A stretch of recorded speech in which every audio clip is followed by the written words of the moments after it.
My twin sister has slept or tried to sleep with every one of my boyfriends. I don't want her to meet my current boyfriend of 8 months. This has happened with every single guy I've dated or been interested in. I've only had 3 relationships before my current one with John. My twin sister, Sarah, has tried to interfere with all of them. 2 of my exes cheated on me with her. The third we broke up for other reasons, but Sarah still tried to seduce him. He was a good guy and always had boundaries with her, but that didn't stop her from trying. To the point of sending him nudes multiple times, then claiming, oops, wrong person, when he told her he wasn't interested. When that didn't work, she also tried to break us up by lying to my ex and our mutual friends that I was cheating. My ex didn't believe her, but some friends did. So you can see how much work it's been dealing with her. She doesn't date much and hasn't had any long-term boyfriends. This kind of behavior started when we were kids, like in middle and high school. If Sarah found out I had a crush, she went after the guy herself. I used to tell her those things because, well, isn't that what sisters do? She always used it against me. I told her I was working up the courage to ask my crush and the guy I was talking with to prom. She then asked him, and he said yes. She said he'd just been using me to get to her. Another time a few years before that, she announced to everyone in a class we shared that I liked this one boy who got bullied a lot.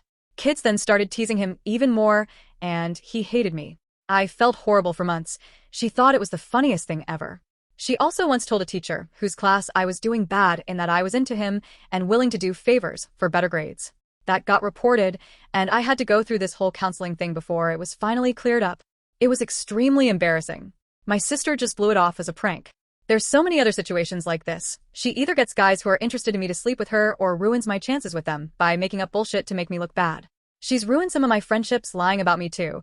Told my best friend in high school I was gossiping meanly about her and went so far as faking text messages.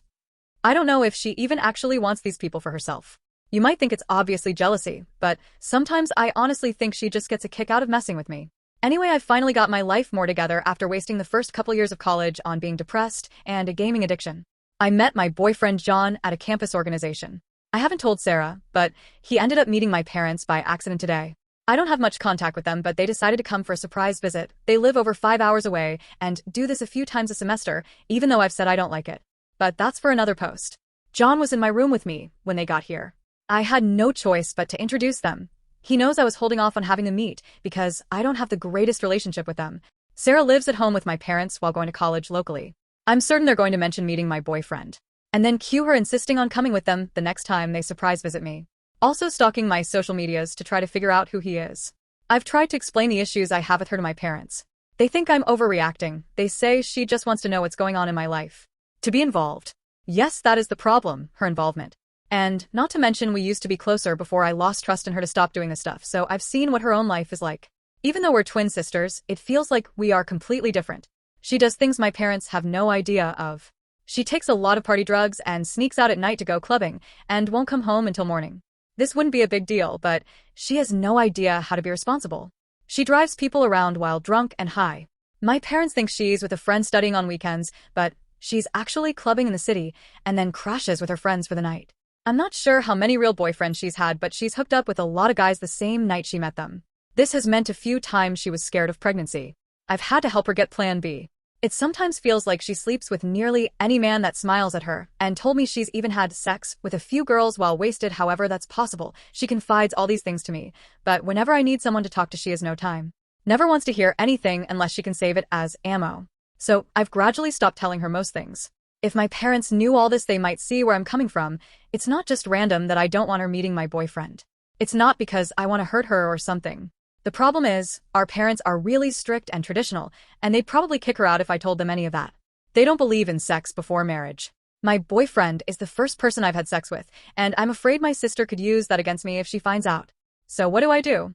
How can I keep Sarah from finding out about him and doing the same thing she's done with all my past boyfriends? How do I explain it to my parents? One of the responses to the story was this. It seems like she has massive insecurities about being a twin, and she takes it out on you. Regardless, my response is the same. Her inability to deal with her emotions is not an excuse to treat you like shit. Distance yourself. Immediately.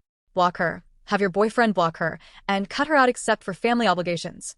If she asks, just tell her that you had someone invade your privacy on social media, and you raised your privacy settings, which must have impacted her, and you'll check it when you have a chance. Be cordial and aloof.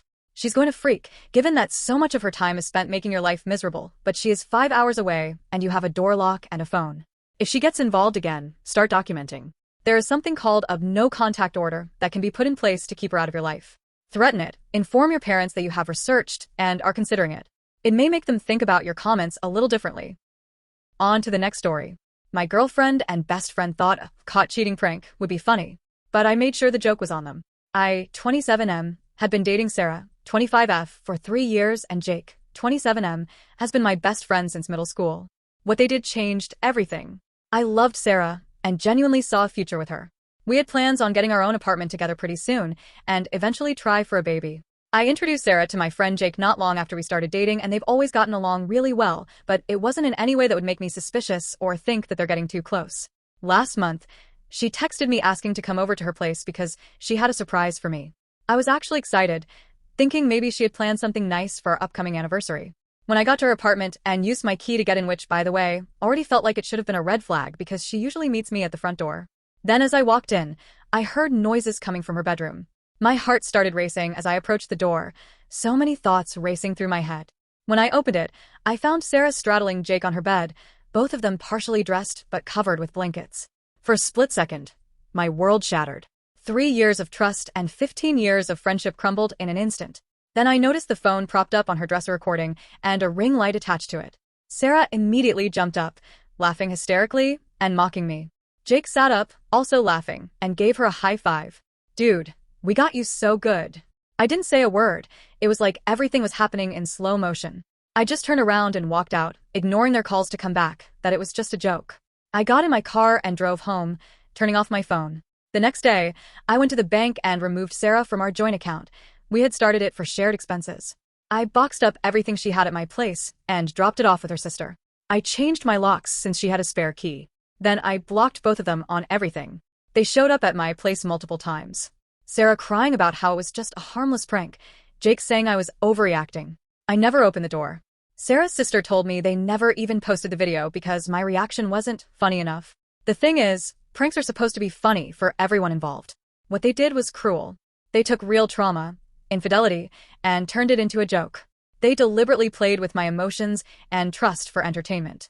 The fact that they couldn't understand why it was wrong told me everything I needed to know about both of them.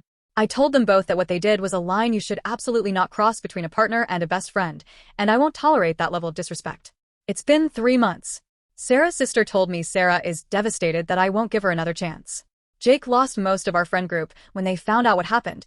Turns out most people don't find fake cheating pranks amusing. Sarah's social media career took a hit when mutual friends commented on her posts about what she did. Sometimes the best revenge is simply walking away and letting people face the natural consequences of their actions. They wanted to record my reaction to their prank. Instead, they got to record the moment they lost someone who would have done anything for them.